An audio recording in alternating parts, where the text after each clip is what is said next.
compliment him and show him desire. Now, again, to some of you, you might be saying, well, that's common sense, but the reality is that common sense ain't always so common. And I see tons of women holding back on expressing desire, showing desire, and even giving compliments to the man. I've even known married couples where the man has said to me, man, I get compliments from everyone except the one person I want it from, which was his wife. And there are men in relationships, non-married couples, who get compliments from other women, but his own girl don't compliment him. His own woman doesn't tell him how good he's looking today. His own woman doesn't text him randomly and tell him how much she wants him, misses him, whatever. You have to be willing to express desire and give compliments.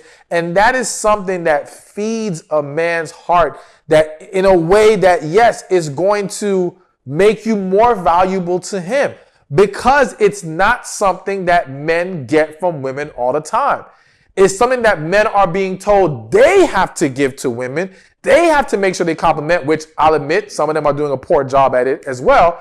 But the point is, we hear it plenty of times with men having to compliment their partners and express desires, but women are not always, but a lot of women are let off the hook.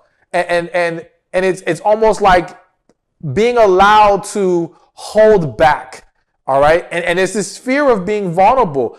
And because showing desire, showing interest in that way, even when you're in the relationship already, can be vulnerable for some people. And some people aren't comfortable with it. And some people aren't comfortable giving compliments or saying how nice you look. Well, that's a compliment. But the bottom line, they're not comfortable expressing themselves in that way. And that needs to be addressed. Now, granted, you can have some situations where that man may not be good at taking compliments. All right.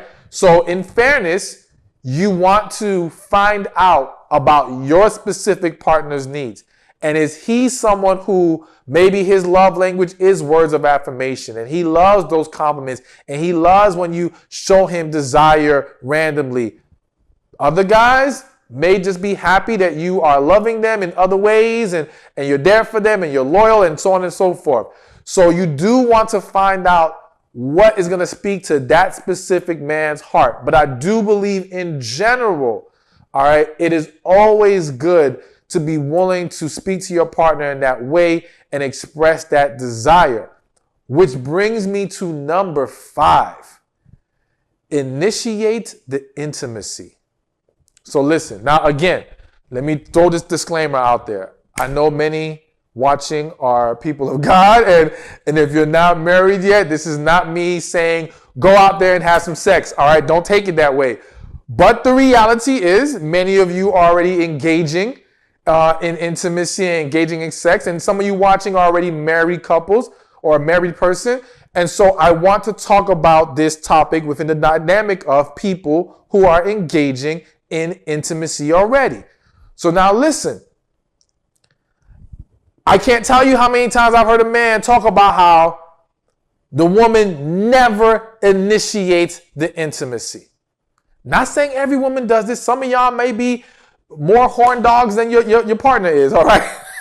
Sorry if I called you a horn dog. But the bottom line is you may have a higher libido as a woman than he does. There are some situations like that, but I would argue that in most cases, it is the man feeling like he has to be the one to initiate. And some women carry the mindset of, well, as long as I'm willing to participate, that should be good enough. And that's not good enough. It's cool. It's good. All right. I'm sure he's happy that you're at least a willing participant when he wants to engage, but he wants to feel wanted too.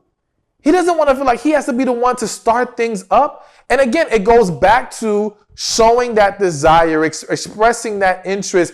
It's a form of complimenting when you're saying to him, damn, you look good. Let's get it on. You know what I'm saying? Like, you're the one trying to make it happen with him. This is healthy. This is good. And this is going to make him feel more desired by you, which again makes him value you more, because typically that's not what men get to experience. All right. A lot of men are not only are they not having the intimacy initiated by their partner, hell, they're not even getting the okay every time they want to initiate. So there's a deeper problem there, but we'll leave that alone. The point is, be willing to initiate the intimacy, but the intimacy isn't just sex. And this again goes back to learning your partner. You may have a man who likes PDA, public displays of affection, all right? So you being someone who just initiates affection at random times, that kiss, that holding his hand, he may love that, all right? He may enjoy that, and that's important to him. Some guys may not care for that stuff. He might be like, hey, chill out. Don't touch me right now. Like he's uncomfortable with doing it in random places or even at home. Sometimes he's not in the mood. You got to learn your partner, but you have to be willing to put yourself out there like that. And I know for a lot of women, part of the problem is the fear of rejection. Even when it comes to your own partner, there's this concern that I'm going to put myself out there and he's going to tell me no. But you got to not allow that to deter you, and also maybe come to an understanding with your partner about how to best handle those moments where maybe he's not in the mood, to where he can let you know in a way that doesn't feel offensive to you, but that you also learn not to internalize it, because him not wanting it in that moment doesn't mean it's anything about you. Men get in their moods too. Men have their issues too. So sometimes they don't care for the affection. They don't care for the sex or whatever because their mind's not in it at that moment. All right. But talk about it. Get on the same page. But I'm telling you, your willingness to initiate intimacy can go a long, long way to making that man worry about losing you. Hey, thank you for watching this video. Be sure to check this one out right here, and I'll see you there. Relationships are the key to a successful life. But there's 5 areas that we have to be mindful of when it comes to relationships. There's relationship with God, relationship with ourselves, relationship with family and friends,